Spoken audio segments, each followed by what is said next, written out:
почитувани граѓани на Македонија, почитувани медиуми. Јас сум Ангелинка Петкова, доаѓам од Гевгелија. Моите гевгеличани го дале гласот за мене. Мојот народ гласал за мене. Нивниот глас е мојот глас. Затоа, тие се против францускиот предлог. Преку мене тие сакаат да го изразат своето незадоволство. Затоа јас ќе кажам не за францускиот предлог. Мојот говор ќе го започнам со цитат на една македонска тажна песна. Песна која ја отсликува вековната борба на македонскиот народ. Ми се чини дека таа борба никогаш не прекинала. Почитувани присутни, почитувана и далечна Европа. Слушни го гласот на македонците барем еднаш. Тој глас е ист со години и со векови.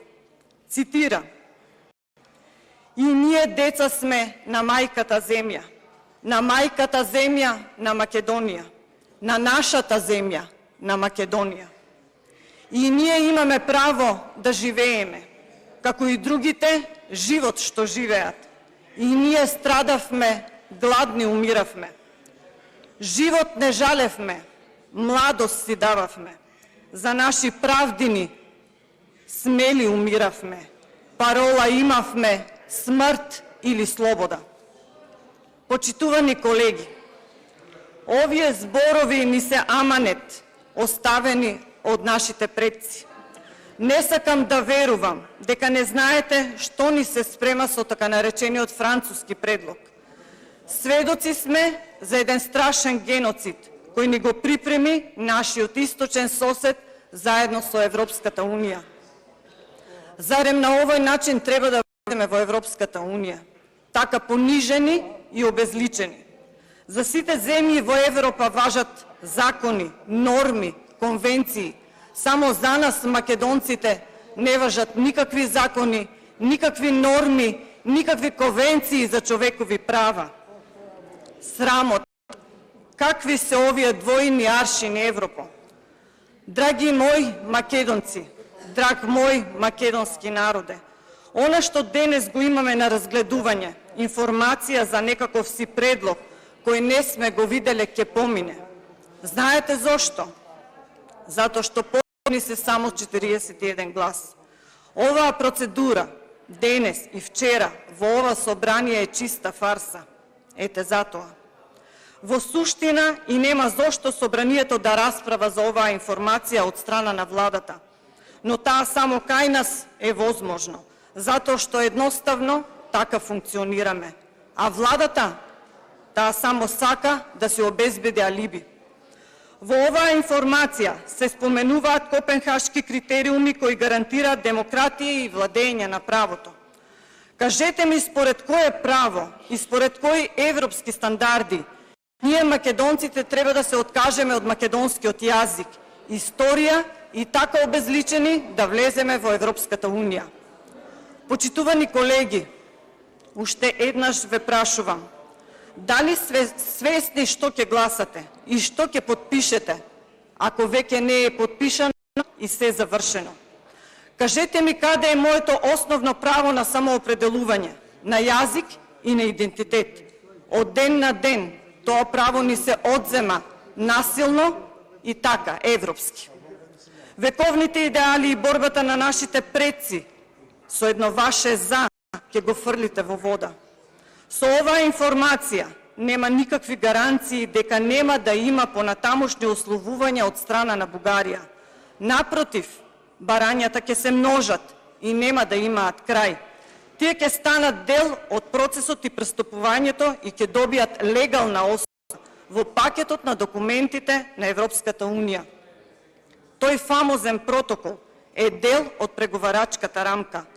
Обидот да се скрие протоколот е провиден.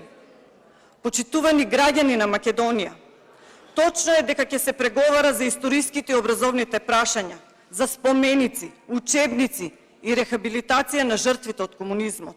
Ќе се преговара за македонскиот јазик. Нема елементи за заштита на македонскиот идентитет.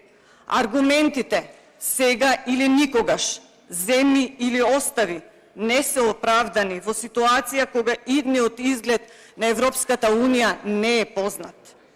Понатаму, кажете ми како да гледаме на овој предлог после непристојните изјави од страна на бугарските политичари. Ке цитирам неколку. Андреј Ковачев порачува: македонците се бугари. Бугарија од секогаш се протегала од Охрид до Црно море. Европратеникот Ангел Џамбаски: до 1944 година не постои македонска нација. Се било бугарско, а тоа значи дека и Гоце Делчев бил бугарин. Каракачанов: постои македонски идентитет одделен од бугарскиот.